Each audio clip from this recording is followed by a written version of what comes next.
परमपूज्य डॉक्टर रामचंद्र पारनेरकर महाराज यांनी अखिल मानवजातीच्या कल्याणार्थ जगासमोर मांडलेला पूर्णवाद या तत्वज्ञानाच्या अवतरणाला 75 वर्ष पूर्ण होत असताना साजऱ्या केल्या जाणाऱ्या पूर्णवाद अमृत महोत्सवी वर्षाची पर्वणी साधत रेडिओ देवगिरी घेऊन येत आहे 12 भागांची विशेष मालिका जीवनकला.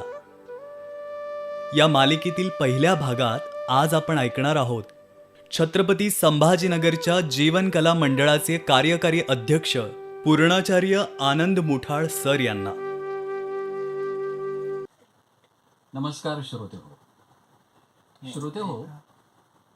पारनेरकर महाराज आणि पूर्ण हे दोन शब्द म्हणजे एका नाण्याची दोन बाजू आहेत असं म्हणायला हरकत नाहीये. शब्द गेले बरं सदा सरांच्या. मानवाचं कल्याण कशात आहे याचा विचार करून पारनेरकर महाराजांनी जो विचार मांडला तो विचार आज महाराष्ट्रात किंवा या राष्ट्रात नव्हे तर तो इतर देशातही पोहोचलेला आहे. त्याचा प्रचार आणि प्रसार झालेला आहे आणि हा पूर्णवाद परिवार ज्याला म्हणता येईल असा हा परिवार खूप मोठा झालेला आहे. एका विचाराला मिळालेली ही अनुमती आणि त्याला मिळालेला प्रतिसाद हे जर बघितलं तर लक्षात येतं की यामागे एकच कारण आहे. ते कारण म्हणजे पारनेरकर महाराजांनी मांडलेला विचार. हा विचार ज्या ग्रंथातून त्यांनी मांडलेला आहे तो पूर्णवाद हा ग्रंथ याच्या रचनेला आज 75 वर्ष पूर्ण झालेली आहेत. म्हणजे ग्रंथाचा अमृत महोत्सवी हे वर्ष आहे, हे संवत्सर आहे असं म्हणायला हरकत नाही आहे. आणि त्यानिमित्तानेच आज या परिवारातले छत्रपती संभाजीनगरमधले जीवनकला या संस्थेचे अध्यक्ष अनंतराव मुठाळ आपल्याकडे रेडिओ देवगिरीच्या स्टुडिओमध्ये आलेले आहेत. मुठाळ काका म्हणून सगळेजण त्यांना ओळखतात. आपण त्याच नावाने त्यांचा स्वागत करूया. नमस्कार मुठाळ काका. नमस्कार. रेडिओ FM सर्व सहकार्यांनाही आणि ऐकणाऱ्या श्रोत्यांनाही माझा नमस्कार. या पूर्णवाद ग्रंथाच्या या 75 वर्षाच्या प्रवासामध्ये संपूर्ण मानवाला म्हणजे आज देश विदेशात हा परिवार पोहोचलेला आहे. त्यांना जो विचार मांडलेला आहे तो विचार मांडण्यापूर्वी पारनेरकर महाराजांचा जो अभ्यास होता किंवा पारनेरकर महाराजांचं जे मत होतं किंवा पारनेरकर महाराजांचा जो प्रवास होता त्याच्याबद्दल आम्हाला जरा जाणून घ्यायचं आहे आपल्याकडून. जरूर.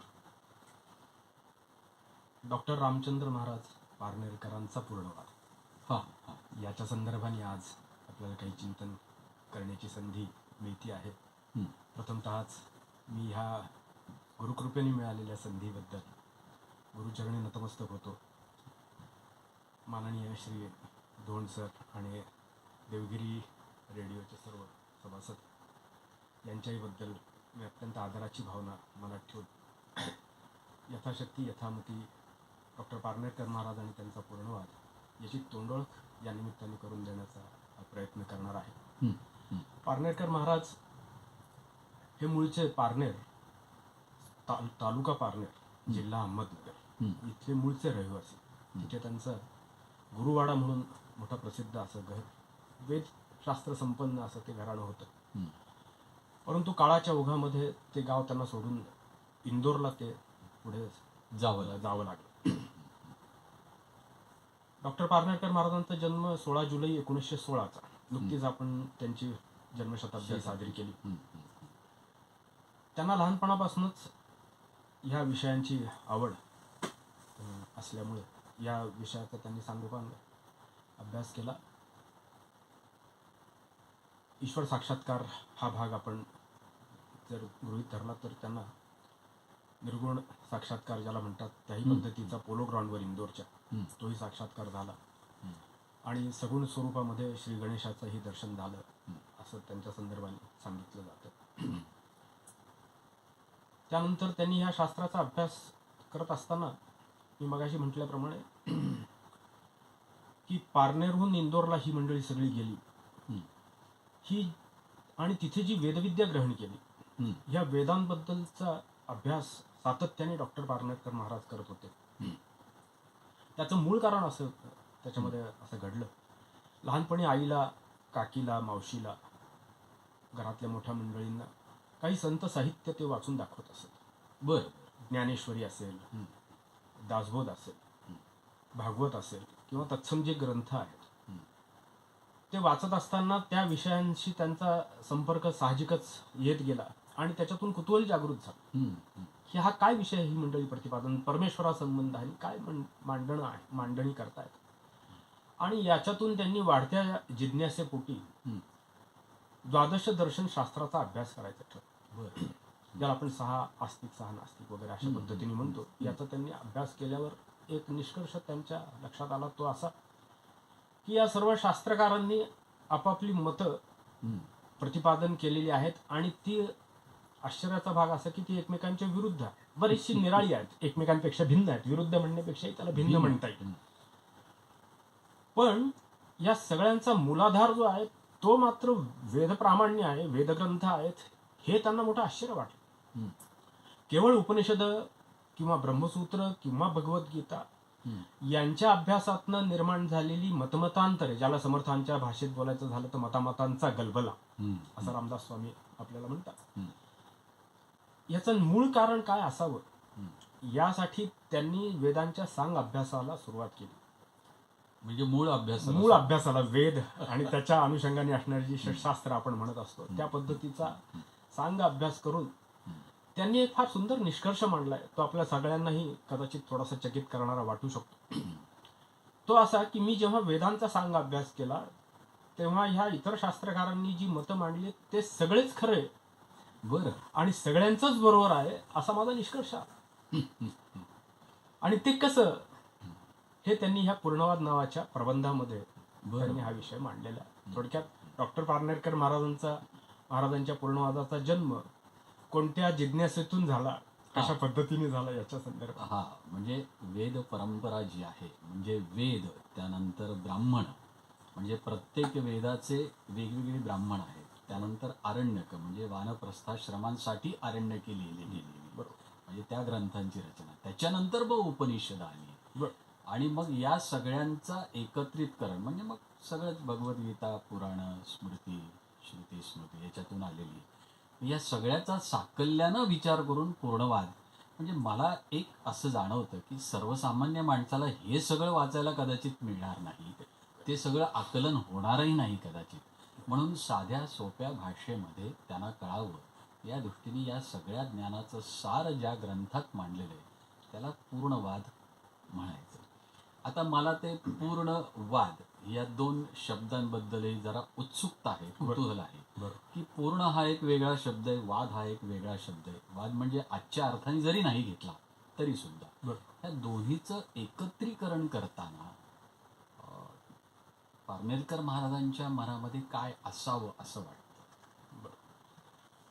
हा एक विषय मी आता आपल्या समोर सांगितला की त्यांनी वेद आणि इतर जी शास्त्र आपण आता म्हटलं वेदशास्त्र यांचा सांग अभ्यास करून ते तर मत प्रतिपादन त्यांचं केलंच, पण याबरोबर आणखीन एक विषय त्यांनी हात केला, तो म्हणजे त्यांनी पाश्चात्य तत्वज्ञानाचा देखील याबरोबरच अभ्यास केला. बरं, ग्रीक तत्वज्ञान असेल किंवा अन्य इतर राष्ट्रांमधली जी ही भूमिका आहे विचारांची, ती अभ्यास त्याचा करून म्हणजे पाश्चात्य आणि पौर्वात्य दोन्ही तत्वज्ञानांचा अभ्यास करून आलोडन करून त्यांनी जो विचार मांडला त्याचं नाव पूर्णवाद असेल. म्हणजे पूर्णामध्ये केवळ भारतीयत्व याला आम्ही पूर्णत्व म्हणत नाही आहोत, तर ज्याला ऑब्जेक्टिव्ह पद्धतीचा सुद्धा मांडणी आहे, वैचारिक मांडणी, ज्याला पूर्ण आणि वाद असं आपण म्हणतो. वाद म्हणजे वैचारिक मांडणी या अर्थाने जर आपण या अर्थाने तो वाद, पूर्णाची वैचारिक मांडणी म्हणजे पूर्णवाद. अगदी थोडक्यात सांगायचं, महाराज तर त्यांच्या ग्रंथामध्ये सुरुवातीलाच एक सुंदर वाक्य लिहितात. ते म्हणतात पूर्णवाद हे ग्रंथाचं नाव आहे, सिद्धांत काही निराळा, पण त्याच्यावरून पुन्हा वाद आपल्या व्यावहारिक अर्थाने निर्माण, हा कोणता आणखी नवा वाद, अशी थोडीशी गंमत आहे. पण याच्यात महत्वाचा मुद्दा पाश्चात्य आणि पौर्वात्य दोन्ही शास्त्रांचा अभ्यास करून जे मत प्रतिपादन केले, म्हणून त्याला डॉक्टर पारनेरकर महाराज पूर्णवाद किंवा भारतीय तत्वज्ञानाच्या शब्दांमध्ये सांगायचं झालं तर ज्याला पूर्णाद्वैत प्रतिपादन करणारं शास्त्र किंवा विचार म्हणजे पूर्णवाद असं त्याला म्हणतात. वा वा, छान, चांगल्या पद्धतीनं आपण आमच्या श्रोत्यांना सगळ्यांना समजावून सांगितलेलं आहे. आता याच्या पुढचा भाग असा येतो की या पूर्णवाद या ग्रंथाचा जो आवाका आहे आणि त्या ग्रंथामध्ये जी मांडणी झालेली आहे, विचारांची मांडणी आहे, काय असते की एखादी व्यक्ती स्वतः अभ्यास करते. ते अभ्यास केल्यानंतर त्याचं चिंतन आणि मनन हे दोन वेगवेगळे शब्द जरी असले तर ती एक फार मोठी प्रक्रिया असते. आणि मननानंतर मग व्यक्त होणं, अभिव्यक्त होणं ज्याला आपण म्हणतो, ते व्यक्त होणं म्हणजे ग्रंथरूपाने लोकांच्या समोर येणं. हा जो प्रक्रियेचा भाग असतो, चिंतन मनन अभ्यास, आणि याच्यातून व्यक्त झालेला हा ग्रंथ, तर या ग्रंथामध्ये काय काय महत्त्वाचे भाग असू शकतात सर्वसामान्य माणसाला, की ज्याच्यामुळं त्याला असं वाटतं की अरे हा आपला ग्रंथ आहे, हा आपल्यासाठी ग्रंथ आहे, हा विचार आपल्यासाठी आहे, आपल्या कल्याणासाठी आहे, असं वाटण्यामागे या ग्रंथातल्या काही प्रकरणांचा, काही अध्यायांचा, काही विचारांचा धांडोळा आपल्याला या मुलाखतीतून घेता येईल का?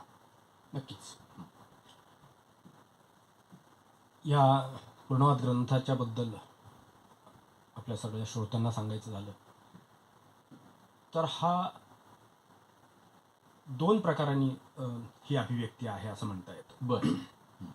एक त्याला ग्रंथरूपाची अभिव्यक्ती आहे. आपण जे चिंतन मनन इत्यादी जे काय आपण श्रवण मनन निधिध्यास या पद्धतीने जी पारंपरिक अभ्यास जो वेदांचा इतर शास्त्रांचा केला, त्याच्यामध्ये अभिव्यक्त होताना पूर्णवाद हा ग्रंथ म्हणून जेव्हा तो पुढे येतो तेव्हा सर्वसामान्य माणसाला ग्रंथाशी जवळीक असते. हो. परंतु हा डॉक्टर पारनेरकर महाराजांचा ग्रंथाबरोबरच प्रबंधाचा देखील विषय आहे. बरं बरं बरं. प्रबंध हा विद्वान लोकांसाठी कदाचित असू शकेल पण सर्वसामान्य माणसाला त्याच्या जीवनाला उपयोगी ठरतील अशा मोजक्याच विचारांचा प्रेश फक्त त्याला हवा असतो, ज्याला आपण घटपटादी चर्चा म्हणतो, भरल्या पोटी करण्याची. त्याच्यात फारसं त्याला स्वारस्य नसतं. हा सर्वसामान्य आणि तत्वज्ञान म्हटल्यानंतर आपल्याला साहजिकच माणूस या विषयापासून लांब राहण्याचाच प्रयत्न करत असतो. डॉक्टर पारनेरकर महाराजांच्या तत्वज्ञानाने मात्र ही पूर्वीची समजूत आणि तो इतिहास पुसून टाकण्याचा आपापल्या परीने प्रयत्न चालवलेला आहे असं मला वाटतं. सामान्य माणसं सुद्धा या पूर्णवादी तत्वज्ञानाचे अभ्यासक आहेत, प्रतिपादन करतायत, त्याचा अनुभव घेत आहेत. तेव्हा मी असं म्हणेन की हा सामान्यांसाठीचा असणारा ग्रंथ आहे, पण विद्वानांनाही नक्की याच्यात काहीतरी गवसेल असा प्रबंध देखील आहे. अच्छा. त्याच्याबद्दलची एक छोटीशी मजेशीर घटना तुम्हाला मुद्दाम विदित करतो. सांगा. डॉक्टर पारनेरकर महाराज वयाच्या 30-32व्या वर्षी इंदोरमध्ये ज्ञानेश्वरीचे उत्तम प्रतिपादक, ज्ञानेश्वरीवर प्रवचनकार म्हणून त्यांची ख्याती झालेली. बरं. आणि इंदोरामध्ये त्यांचं मोठं नाव होतं. महाराज या अर्थाने लोक त्यांना संबोधत होते. ज्ञानेश्वरीवर प्रवचन करायचे म्हणून लोक त्यांना महाराज म्हणत असत. तिथे काशीच्या पंडित राजराजेश्वर शास्त्री द्रविडांचा सत्कार इंदूरकरांनी आयोजित केलेला होता. बरं. आपल्या सर्वांना राजराजेश्वर शास्त्री द्रविड वेगळे सांगायची गरज नाही. किंवदंत अशी आहे की काशीमध्ये दोनच ईश्वर, एक काशी विश्वेश्वर आणि दुसरे राजराजेश्वर, अशी त्या काळी त्यांची मोठी ख्याती होती. हो हो. त्यांचा सत्कार, ते वय वर्ष कदाचित 70-75च्या दरम्यानचे होते आणि डॉक्टर पारनेरकर महाराज निम्म्या वयाचे होते त्यांचे. इंदुरात विद्वत सभेने इंदोरच्या त्यांचा सत्कार आयोजित, द्रविड शास्त्रींचा सत्कार आयोजित करायचं ठरवलं. तर त्या सत्कार समारंभाचा अध्यक्ष कोण असावं अशी आपसात त्यांची चर्चा झाल्यानंतर जे नाव समोर आलं ते पारनेरकर महाराजांना. ते पारनेरकर महाराज होते पण डॉक्टर पारनेरकर महाराज तेव्हा नव्हते आणि महाराज अध्यक्ष होते. तो समारंभ झाला. अध्यक्ष समारोपाच्या भाषणासाठी जेव्हा डॉक्टर पारनेरकर महाराज उभे राहिले आणि एक अर्धा तास त्यांनी त्यांचा विषय प्रतिपादन केला अध्यक्ष समारोप करताना, ते ऐकून द्रविड शास्त्री अत्यंत भारावून गेले आणि ते म्हणले, हे बघा पारनेरकर, तुम्ही हा विषय आमच्या काशी विश्वविद्यापीठाकडे तुम्ही जरूर लिहून पाठवा. Sanskrit and spiritual university Kashi, त्यावेळेचं भारत धर्म महामंडळ असं त्याचं जुनं नाव आहे. त्यांच्याकडे पाठवा, आम्ही याचा यथायोग्य सन्मान करण्याचा निश्चित प्रयत्न करू. आणि एवढंच नव्हे तर राजराजेश्वर शास्त्री द्रविडांनी त्यांचे 2 विद्यार्थी डॉक्टर पारनेरकर महाराजांच्याकडनं हा प्रबंध लिहून घ्यावा म्हणून मदतीसाठी त्यांच्याकडे ठेवले. आणि डॉक्टर पारनेरकर महाराजांनी पुढे तो यथावकाश लिहिला, तो काशीला त्यांनी पाठवला. द्रविड शास्त्री त्याचे प्रमुख परीक्षक होते. पण गमतीचा भाग असा की द्रविड शास्त्रीने तो ग्रंथ पुन्हा अवलोकनार्थ परत पाठवला. आणि बरं. त्यांचं म्हणणं असं आलं त्याच्यामध्ये की याच्यामध्ये ती तुम्ही पुष्टीदाखल जी संतवचनं उद्धृत केलेली आहेत ती शास्त्रीय प्रबंधांमध्ये मान्य नाहीत. आजही त्याबद्दलचा थोडासा जर शास्त्र आणि संत साहित्य असं आपण जर थोडासा थोडा आपण त्यांच्यामध्ये दुरावा पाहतो. बरोबर. जे शास्त्रकार वेदशास्त्र आहेत आणि इतर आपण भागवत संप्रदाय म्हणतो, मला त्या वादात जायचं नाही, पण सांगायचं म्हणजे ह्या मुद्द्यावरनं तो ग्रंथ प्रबंध परत आला. आणि डॉक्टर पारनेरकर महाराजांनी निक्षून सांगितलं की ह्या सिद्धांताच्या पुष्ट्यार्थ दिलेल्या उदाहरणांमध्ये जर काही दोष असेल, ती जर उचित नसतील तर तुम्ही मला दाखवा, अन्यथा मला हे काढायची नाहीत. आणि सुदैवाने द्रविड शास्त्रींनी देखील ते मान्य केलं आणि त्यांच्यासमोर प्रस्ताव ठेवला की तुम्हाला जगद्गुरू ही पदवी आम्ही द्यावी का डॉक्टरेट ही पदवी. आमच्या विद्यापीठामध्ये 2 प्रकारच्या पदव्या आहेत, तुम्ही कोणती याच्यामध्ये मान्य कराल, असा प्रस्ताव त्यांचं पत्र आहे. आणि पारनेरकर महाराजांनी येणारा काळ ओळखून जगद्गुरू ह्या विषयापेक्षा डॉक्टरेट या विषयाला त्यांनी मान्यता दिली. आणि तिथून पुढे डॉक्टर पारनेरकर महाराज या नावाने ते ओळखले जायला लागले. आणि तो दिवस होता कार्तिक शुद्ध पंचमी. त्यामुळे 1948 इसवी सणाच्या दृष्टीने ऑक्टोबर महिन्यामधला. आणि तो 1948 मध्ये ह्या प्रबंधाला मान्यता मिळाली. आज त्याचं आपण 75वं वर्ष साजरे अमृत महोत्सव त्या विषयाचा करतो. खूप छान पद्धतीनं हा सगळा विषय मांडलेला आहे. पण आता या ग्रंथाच्या म्हणजे ही झाली ग्रंथामागची भूमिका, म्हणजे का हा ग्रंथ निर्माण झाला, कसा झाला, हे झालं. या ग्रंथातल्या आशयाबद्दल आता जरा आम्हाला सांगा. जरूर. डॉक्टर पारनेरकर महाराजांच्या बद्दल आणि या ग्रंथाच्या संदर्भ विषयांबद्दल बोलताना आणखीन एक महत्त्वाचा भाग मला सांगणं आवश्यक आहे. तो म्हणजे डॉक्टर पारनेरकर महाराजांनी हा ग्रंथ त्यांच्या हयातीत प्रसिद्ध केला नाही. बर. त्यांचं असं म्हणणं होतं की ग्रंथातले विचार हे जर अनुभवाने खरे उतरू शकत असतील तरच तो प्रसिद्ध करण्यामध्ये मतलब आहे. वा वा. त्याची त्यांनी स्वतः अनुभूती घेऊन त्या अनुभूतीने, त्या अनुभवांनी, त्या वैचारिक जे सिद्धांत त्यांनी मांडले त्याचा प्रात्यक्षिक प्रयोग त्यांनी आपल्या जीवनावर स्वतःच्या आधी केला. आणि त्यात ते जीवनात समाधानी यशस्वी झाले असा त्यांचा अनुभव त्यांना आल्यावर या विचारांनी आणखीन काही मंडळी समाधानी होऊ शकतात का, यशस्वी होऊ शकतात का, हा त्यांनी प्रयोग त्यांच्या अखंड जीवनभर करून पाहिला. आणि एक पिढीच्या पिढी त्यांनी या विचारांच्या माध्यमातून घडवली. आणि ती देखील जेव्हा यशस्वी झाल्याचं लक्षात आलं त्यामुळे त्यांच्या माघारी त्यांचे सुपुत्र चिरंजीव परमपूजनीय श्री विष्णू महाराज पारनेरकर यांनी हा ग्रंथ पुढे प्रकाशित केला. तेव्हा भारतीय परंपरेमध्ये किंवा पूर्ण तत्वज्ञान किंवा वैदिक तत्वज्ञान किंवा भारतीय तत्वज्ञानाच्या क्षेत्रामध्ये आपण असं म्हणत असतो, आचार प्रभवो धर्म हा आचार प्रथमो धर्म हा. या पद्धतीने बोले तैसा चाले, किंवा याबद्दल मला असं म्हणता येईल की चाले तैसा बोले, अशा पद्धतीने हा पूर्णवाद ग्रंथाची मांडणी कदाचित असावी. त्यांनी आधी हा अनुभव घेऊन पाहिला. राहिला या विषयाचं प्रतिपादनामध्ये कोणते विषय आहेत, हा विषय त्यांनी जाणीवपूर्वक भारतीय पद्धतीने मांडण्याचा प्रयत्न केला. बर. भारतीय पद्धतीने मांडताना 2 विषयांचं अत्यंत महत्त्व असतं असे आपल्याकडची समजूत आहे. एक म्हणजे भारतीय म्हटल्यानंतर त्याला वेद प्रामाण्य दाखवावं लागतं. सहसा आमच्याकडच्या कुठल्याही विचारांना वेदांमध्ये आहे म्हटल्याने वेद प्रमाण कोणाला मानतो आम्ही, तर वेदाला प्रमाण मानतो. असा एक आपल्याकडचा तत्वज्ञानाच्या क्षेत्रातला महत्त्वाचा विषय आहे. आणि दुसरं म्हणजे पाश्चात्य तत्वज्ञानाच्या अभ्यासाने त्यांनी या पूर्णवादाचं दुसरं एक प्रमाण असं दिलं, ज्याला प्रमाणशास्त्राचा पुढे आपण अभ्यास जेव्हा करू तेव्हा, ते म्हणजे प्रयोगशीलता. या विचारांचा प्रत्यक्ष प्रयोग कोणीही माणूस हा आपल्या जीवनामध्ये करू शकेल अशा पद्धतीची याची मांडणी आहे. म्हणजे एक तर वेदप्रामाण्य आहे आणि दुसरी प्रयोगशीलता आहे. या भूमिकेतनं त्यांनी ह्या प्रबंधाची आणि ग्रंथाची, मी मगाशी म्हटलं, या पद्धतीने त्यांनी मांडणी केली. परंतु मांडणी करताना मात्र जो विषय किंवा जे माध्यम त्यांनी निवडलं ते म्हणजे भारतीय विचार पद्धतीचंच असल्यामुळे त्यांनी यामध्ये 2 विषयांना त्यांनी पूर्वपक्ष केलं. आमच्याकडे मांडणी करताना पूर्वपक्ष उत्तरपक्ष उत्तरपक्ष अशा असे पद्धतीने दोन. मांडणी करण्याची हो, एक हो. पद्धत आहे. आहे श्रीमदाद्य शंकराचार्यांचा, ज्याला आपण मायावाद किंवा केवलाद्वैतवाद म्हणतो, तो आणि श्री गौडपादाचार्यांचा अजातवाद, या 2 सिद्धांताला त्यांनी पूर्वपक्ष कल्पिला. बरं. तो पूर्वपक्ष मानून त्यांनी उत्तरपक्ष म्हणून आपला पूर्णाद्वैत सिद्धांत या प्रबंधामध्ये मांडलाय, पूर्णवादामध्ये. यामध्ये त्याच्यामध्ये 9 प्रकरणं आहेत. पूर्णवाद हृदगत आहेत.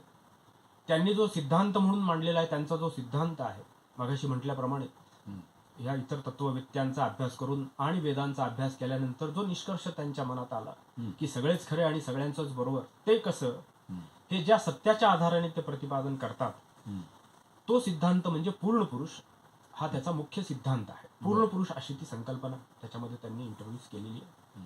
नवी नाही आहे, शब्द नवा आहे, संकल्पना वेदाधारितच वेदांमध्ये. त्यानंतर शंकराचार्यांचा मायावाद, माया प्रकरण आहे. विद्याविद्येबद्दलचा डॉक्टर पारनेरकर महाराजांनी या पूर्णवाद ग्रंथामध्ये सांग अभ्यास मांडलेला आहे.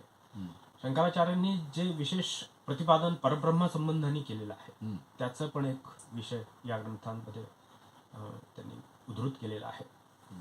वैष्णवाचार्यांचा देखील, सर्व वैष्णवाचार्य त्यांचाही याच्यामध्ये एक प्रकरणामध्ये डॉक्टरांनी याच्यामध्ये अभ्यास केलेला आहे. ज्ञान, विज्ञान, मोक्ष या संकल्पना मांडून समारोपाला पूर्णाद्वैत थोडक्यात काय आहे असं एकूण 9 प्रकरणामध्ये डॉक्टर पारनेरकर महाराज आपला पूर्णवाद तत्वसिद्धांत या भूमिकेतनं ते मांडतात. पूर्ण पुरुष हा काय विषय आहे हा कदाचित पुढचा आपल्याला समजून घेण्याच्या भूमिकेतनं येऊ शकेल. एकूणच मला असं वाटतं की ह्या सगळ्या प्रकरणांच्या विश्लेषणातून आणि याच्यातून म्हणजे एक फार महत्त्वाची गोष्ट पारनेरकर महाराजांनी जी सांगितली की ग्रंथ लिहिणं आणि तो ग्रंथ मानवाच्या उपयोगासाठी असणं या 2 भिन्न गोष्टी आहेत. म्हणूनच जसं त्यांनी पूर्व पक्ष आणि उत्तर पक्ष असं जे केलेलं आहे की मांडणी करत असताना लोकोपजीवी आहे की नाही, प्रयोगमूल्यता आहे की नाही, प्रयोगशीलता आहे की नाही, नुसतं सिद्धांत मांडणं गोष्ट वेगळी आणि त्या सिद्धांताला मानवी जीवनाची जोड देणं किंवा मानवी जीवनात तो सिद्धांत आचरणात आणून त्यात बदल होऊ शकतो की नाही हे पाहणं, या 2 महत्त्वाच्या गोष्टी. एक थोडासा विषयांतर झाल्यासारखं होईल पण मला एक गोष्ट जाणवली ती इथं अशी, तुकाराम महाराजांच्या गाथा ह्या इंद्रायणीत 13 दिवस आणि त्या वर आल्या हा चमत्कार असण्यापेक्षा त्यांच्या आसपास असलेल्या माणसाच्या मनातून त्या गाथा उद्घृत झाल्या आणि म्हणून त्या जशाला तशा तरुण राहिल्या. हा जो विचार आहे तो विचार मला या ठिकाणी पारनेरकर महाराजांच्या विचारात दिसतो असं मला जाणवतं. अगदी खरं, अगदी. आपण या ठिकाणी हा पूर्णवाद म्हणजे नेमकं काय, तुम्ही छान शब्द वापरला, हा ग्रंथ आणि प्रबंध. प्रबंध म्हणलं की त्याला अभ्यास, विचार, चिंतनशीलता आणि अभिव्यक्ती ह्या सगळ्या गोष्टी येतात. ग्रंथ म्हणल्यानंतर फक्त विचार येतो त्याच्यामध्ये, प्रयोगशील. हा या दोन्हीचा एकत्रित विचार करून हा ग्रंथ आणि प्रबंध त्यांनी मांडलेला आहे. सर्वसामान्य माणसाला माझ्या आचरणासाठी योग्य आहे आणि बुद्धिजीवी माणसाला हे विचार करण्यासाठी योग्य आहे, अशा दोन्ही पातळीवर चालणारा हा ग्रंथ त्याच्या या अमृत महोत्सवी वर्षानिमित्त आपण याचा परिचय आम्हाला करून दिलात. रेडिओ देवगिरीच्या वतीनं आणि आमच्या श्रोत्यांच्या वतीनं काका आपले खूप खूप आभार मानतो आणि पुन्हा आपण भेटूया या विचारांच्या संदर्भात, पुन्हा आणखी विस्तारपूर्वक आपण चर्चा करूया असं श्रोत्यांना सांगतो आणि इथे थांबतो. धन्यवाद. नक्की, जरूर. धन्यवाद सर.